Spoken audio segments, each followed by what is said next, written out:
Topographical મેપની અંદર બે અલગ અલગ પાર્ટ્સ પાડવામાં આવે છે, નેચરલ ફીચર્સ અને આર્ટિફિશિયલ ફીચર. જેની અંદર આર્ટિફિશિયલ એટલે આપણને કુદરત તરફથી મળેલી ભેટ હોય, જે રીતે કે નદી, પર્વત, ખાણ, એ બધું જે આપણે કહીએ છીએ. તો નદી, પર્વતની બધી કાઉન્ટિંગ આપણે જે કરીએ છીએ, જેમાં કોઈ પણ માણસનો હાથ નથી આ બધી વસ્તુ બનાવવામાં, રચવામાં, અર્થઘટન કરવામાં, તો એને નેચરલ ફીચર કહીશું. અને આર્ટિફિશિયલ ફીચરની અંદર આપણે વાત કરીએ તો રસ્તા, રેલવે, કેનાલ, એ બધી વસ્તુઓ આપણે આર્ટિફિશિયલ ફીચર્સની અંદર કાઉન્ટ કરીએ છીએ. સેકન્ડ નંબર આવશે કેડેસ્ટ્રીયલ સર્વે. કેડેસ્ટ્રીયલ સર્વેનો મતલબ છે કે જ્યારે કોઈ પણ વસ્તુ, પ્રોપર્ટી, લેન્ડ, કોઈ પણ વસ્તુની બાઉન્ડ્રી બનાવવાની હોય તો એના માટે આપણે કેડેસ્ટ્રીયલ સર્વેનો ઉપયોગ કરતા હોઈએ છીએ, અથવા તો એરિયાની ગણતરી માટે પણ કેડેસ્ટ્રીયલ સર્વેનો ઉપયોગ કરતા હોય છે. શહેર અને રાજ્ય, નગરપાલિકા વગેરે બાઉન્ડ્રી દર્શાવવા માટે, એટલે કે આપણે મેપની અંદર જોઈએ છીએ કે જે વિસ્તાર આપણને અલગથી બતાવેલો હોય, ફોર એક્ઝામ્પલ ગુજરાત, ઇન્ડિયા, અલગ અલગ વસ્તુ આપણે બાઉન્ડ્રી દ્વારા બતાવેલી છે. તો જે બાઉન્ડ્રીને આપણે બનાવી છે તો કઈ રીતે બનાવી હશે? તો એ બાઉન્ડ્રી આપણે કેડેસ્ટ્રીયલ સર્વે દ્વારા બનાવવામાં આવી છે. હવે આવશે સિટી સર્વે.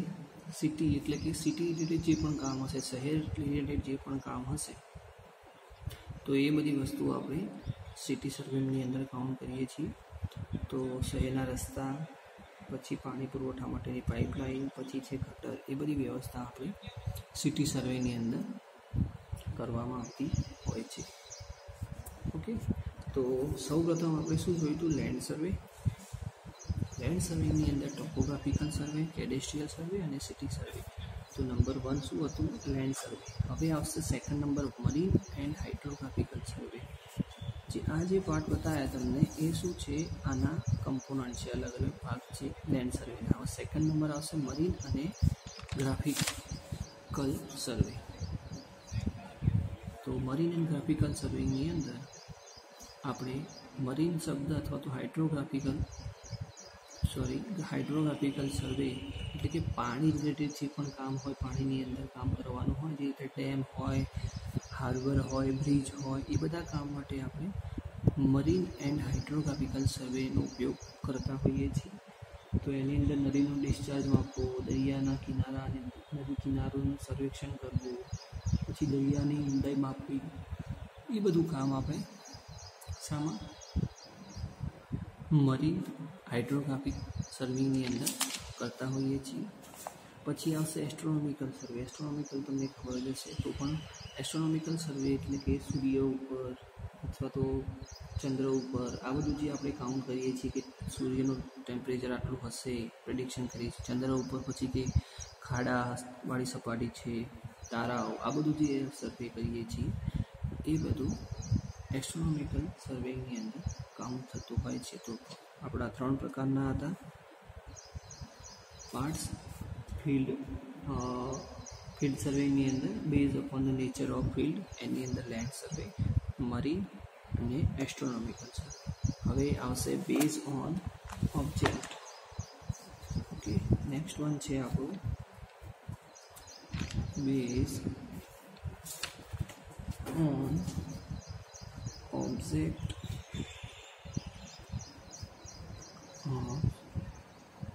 સર્વે. ઓકે, તો આની અંદર આપણે જોઈશું કે એન્જિનિયરિંગ સર્વે,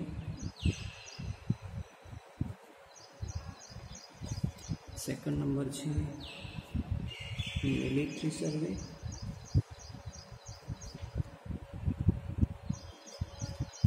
થર્ડ નંબર છે માઇન સર્વે,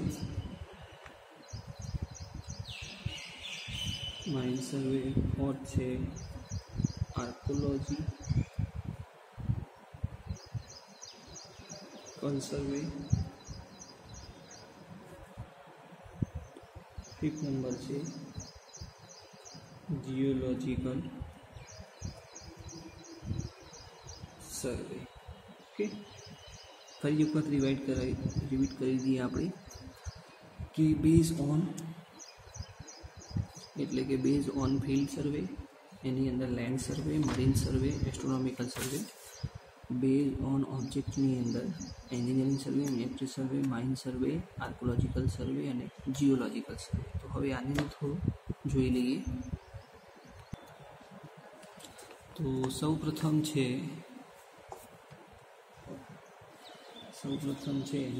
એન્જિનિયરિંગ સર્વે. એન્જિનિયરિંગ સર્વે. તો આ પ્રકારના સર્વેમાં શું થશે, ટૂંકમાં એન્જિનિયરિંગ શબ્દ છે એટલે આપણને ખબર પડી જશે કે રસ્તા, જળાશય, પાણી પુરવઠો, ગટર લાઇન વગેરેના બાંધકામ માટે આપણે જે સર્વે કરતા હોઈએ એને એન્જિનિયરિંગ સર્વે કહે છે. સેકન્ડ નંબર છે મિલિટરી સર્વે.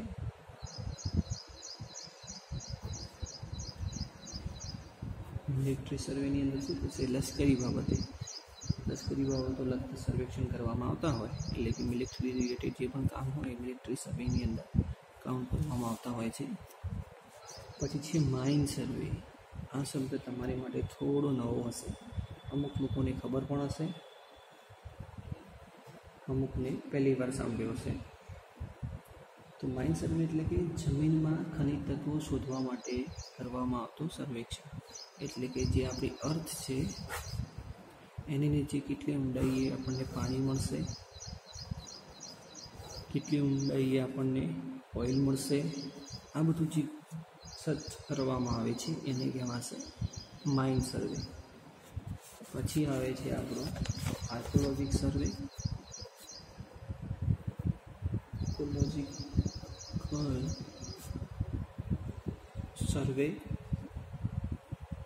આર્કોલોજીકલ સર્વેની અંદર આવશે પુરાતત્વ ચીજો કાં તો અવશેષો આપણને મળી આવે, જે રીતે આપણે મોહેંજો-દડો સાંભળ્યું છે. આમ પશ્ચિમી સંસ્કૃતિની વાત કરીએ તો અમુક એવા બધા ઘણી જગ્યાએ એક્સકેવેશન કરતી વખતે આપણને એવી વસ્તુ મળતી આવતી હોય છે જે બહુ જ જૂની હોય છે.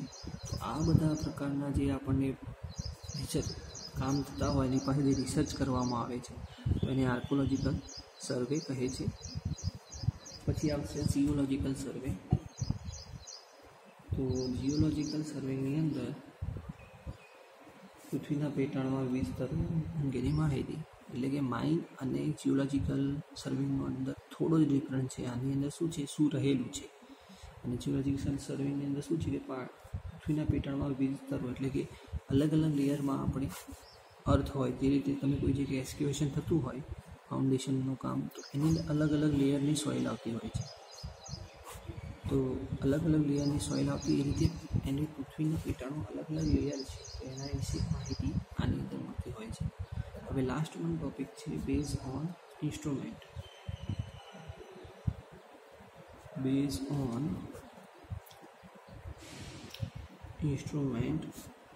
યુઝ. ઓકે, આની અંદર આવશે કયા કયા ઇન્સ્ટ્રુમેન્ટ આપણે યુઝ કરીએ છીએ આ બધી માહિતી મેળવવા માટે. તો છે ચેઇન સર્વે, પછી છે ટ્રાવર્સ સર્વે, પછી આવશે ટ્રાયંગ્યુલર અથવા ટ્રાયંગ્યુલેશન સર્વે, પછી આવશે કમ્પાસ સર્વે, પછી આવશે થિયોડોલાઇટ સર્વે. જે આ બધા સર્વેના નામ છે એ બધા ઇન્સ્ટ્રુમેન્ટ આપણી પાસે અવેલેબલ જ છે, અને એને કઈ રીતે યુઝ કરવાના એ આપણે આ સર્વિંગની અંદર, અને અમુક ઇન્સ્ટ્રુમેન્ટ એડવાન્સ સર્વિંગની અંદર એટલે કે તમારું જે ફર્સ્ટ સેમમાં આવશે એની અંદર આપણે ભણીશું. ટેક્યુમેટ્રી સર્વે, પછી આવશે પ્લાન્ટેબલ સર્વે,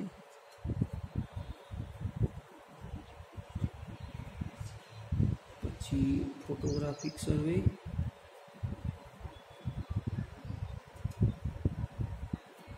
અને લાસ્ટ વન એરિયલ સર્વે. તો આ બધા જે પણ છે એ બધા ઇન્સ્ટ્રુમેન્ટના નામ છે. ઓકે, અને એને કઈ રીતે યુઝ કરવા, તો આ બધા ઇન્સ્ટ્રુમેન્ટ આપણે આ સર્વિંગની અંદર સમજીશું. તો ચેપ્ટર નંબર 1 તમારું પતી ગયું છે, અને તમને જે પણ અસાઇનમેન્ટ આપવામાં આવે તમારે એક દિવસની અંદર મને સબમિટ કરાવવાનું રહેશે. તમે કોઈ પણ ફાઇલ પેજની અંદર લખી શકો છો, વાંધો નથી.